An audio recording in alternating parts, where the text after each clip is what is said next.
Hola, hoy comenzamos la Semana del Libro Escolar, semana que vamos a celebrar en el Centro de Educación Especial Nuestra Señora de Aguasanta a través del blog de nuestra biblioteca. Os invitamos que día a día sigáis nuestras publicaciones y disfrutéis del maravilloso mundo de la lectura. Iniciamos esta semana con un videocuento, el cual hemos puesto voz todos los profesores del centro.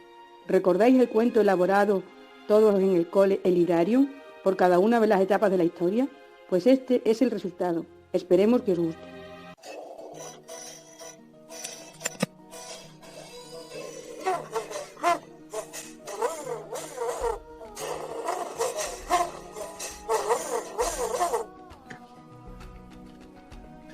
Hace siglos y siglos, en un lugar jamás imaginado, vivía una pandilla de amigos llamados Maripazunga, Miguelumbo, Javierungo, Mariamba y Robertungo.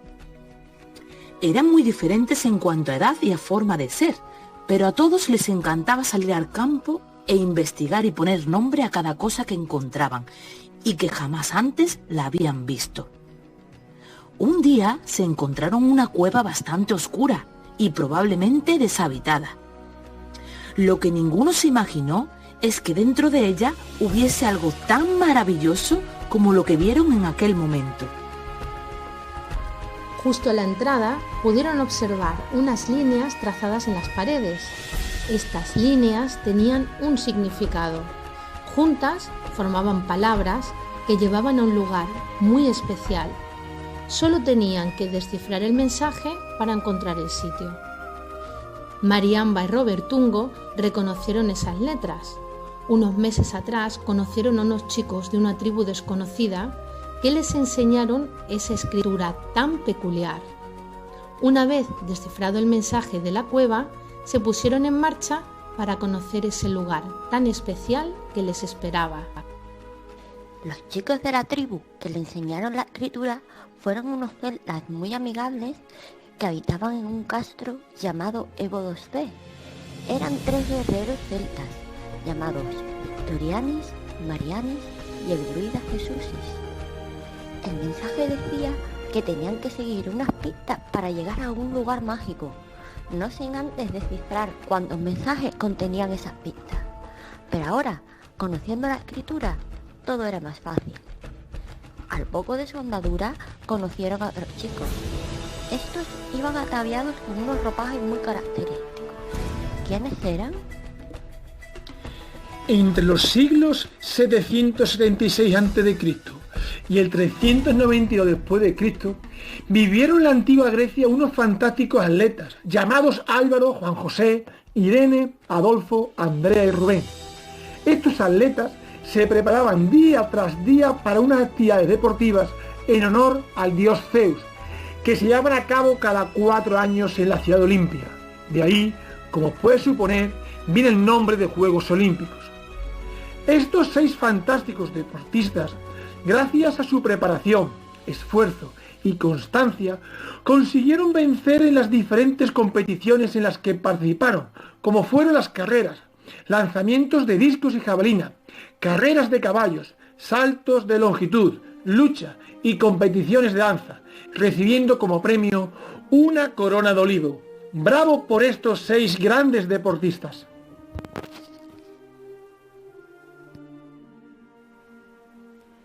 Estos grandes atletas, después de su gran éxito, se trasladaron a vivir a un país llamado Hispania. Dentro de este se asentaron en una pequeña ciudad llamada Fama Iulia Seria, en una domus periurbana del Pomar, más conocida como Villa Romana.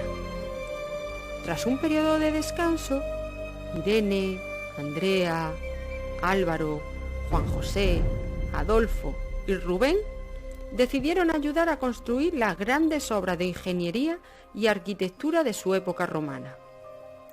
Así, arrimaron el hombro en la realización de la gran calzada de la Vía de la Plata, que pasaba por la ciudad de Emérita Augusta, y contemplaron numerosas obras como el Templo de Diana y el Teatro Romano. Una vez acabada su estancia en Emérita Augusta, volvieron a su localidad a descansar. Y ese descanso durará... Este descanso durará hasta el siglo V, cuando llegaron los musulmanes a Fama Lulia Seria. Como los musulmanes se querían quedar a vivir en Fama Lulia Seria, echaron a los romanos. Este primer grupo de musulmanes estaba formado por la reina Raisa, 2 bereberes llamados Melisa y Abán, y 2 muladíes llamados Rabat y Yasim. Estos musulmanes se quedaron a vivir en esta ciudad y la llamaron Cerixa. Construyeron una alcazaba y un morabito, en lo que llamaron la morería. Entonces vinieron a vivir muchos más musulmanes al barrio llamado como Alhóndiga. Eran felices en Cerixa, hasta que llegaron unos guerreros con una bandera en la que había una cruz roja. Cerixa fue conquistada por los templarios, pero no eran unos conquistadores cualquiera, ya que la tropa venía encabezada por los líderes templarios, la Gran Irene y los caballeros Yasin, Alejandro y Adán. Estos caballeros tuvieron una gran idea, que para asentarse en Cerixa tenían que construir un gran castillo. Empezaron por la construcción de las murallas y las torres, e hicieron una puerta levadiza para entrar en el recinto. Estos caballeros vivían en la torre del homenaje y todos los días se reunían para planificar la ampliación de Cerixa a través de puentes y construcción de nuevas casas, mientras los ciudadanos vivían felices dentro de las murallas. Cuando estaban tan agustitos y sin preocupaciones, se avecinaba la visita de unos nuevos inquilinos. Pero los caballeros templarios estaban preparados para todo. La villa de Xerez recibe a los caballeros de la Orden de Santiago con el gran maestre Pelay Correa al mando.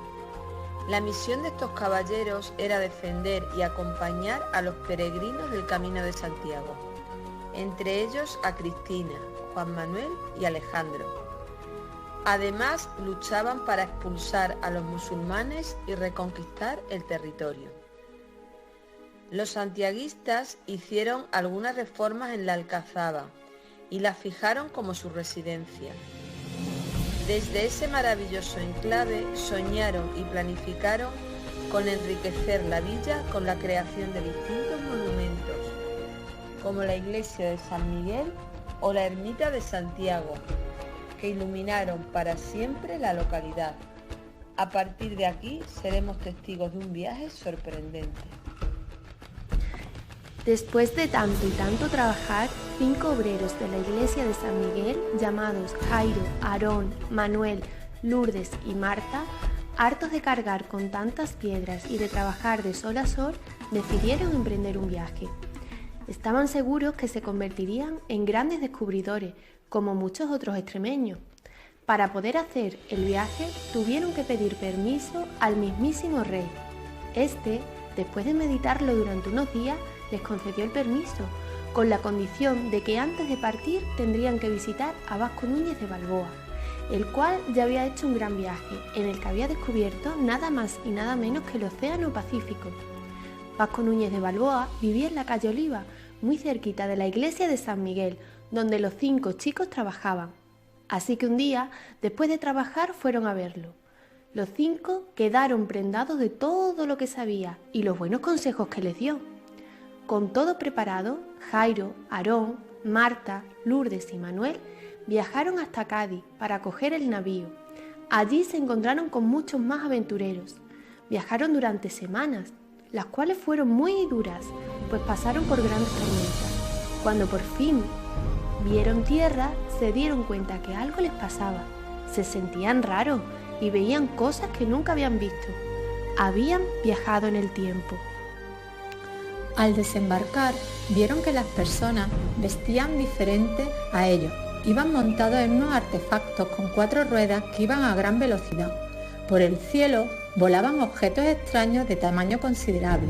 Y lo más raro de todo es que las personas hablaban con un aparato pequeño que llevaban pegado a la oreja. Un grupo de agricultores que estaban descargando sus cajas de habas, al verlos tan perplejos y sorprendidos, se acercaron a ellos.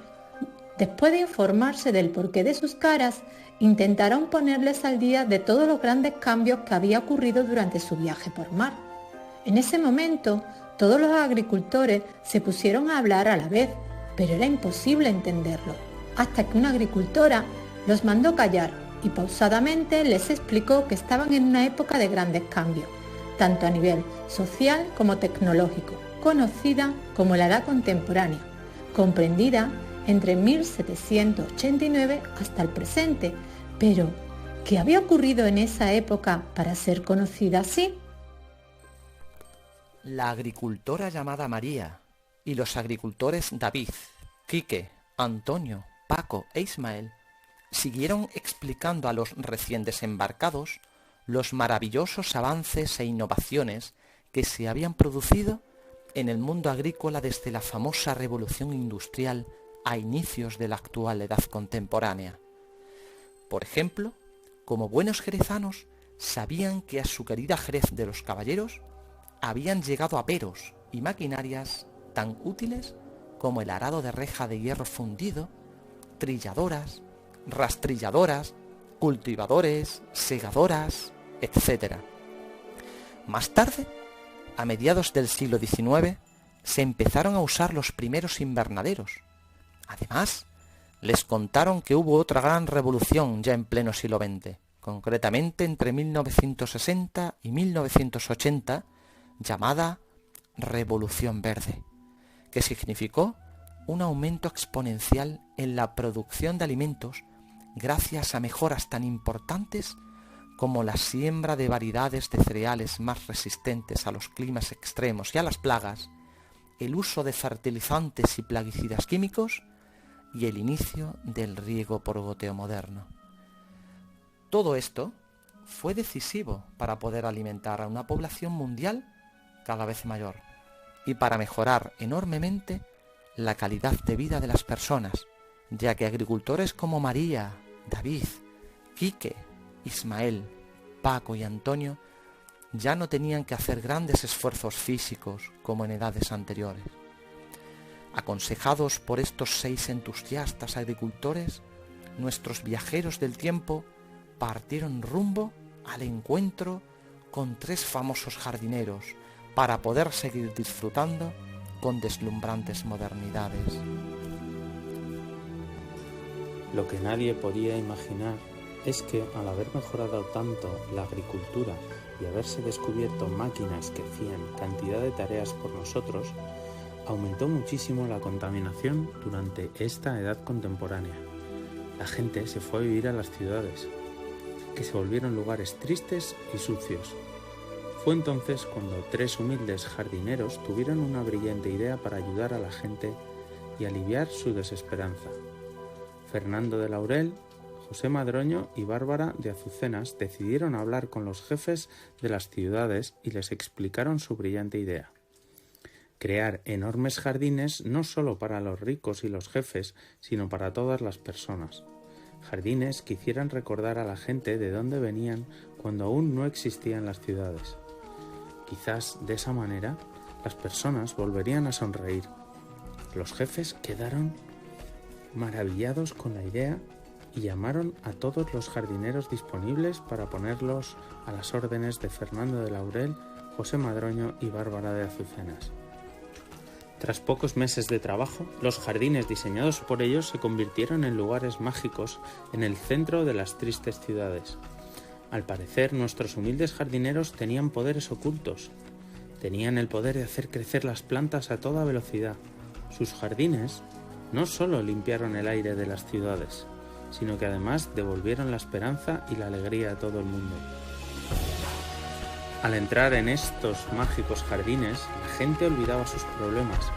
Poder oler los aromas de las flores, tumbarse en la hierba y mirar cómo las ramas de los árboles se mecían con el viento, u observar el vuelo de las mariposas y los pájaros, lograron que la gente recuperase la esperanza y la alegría.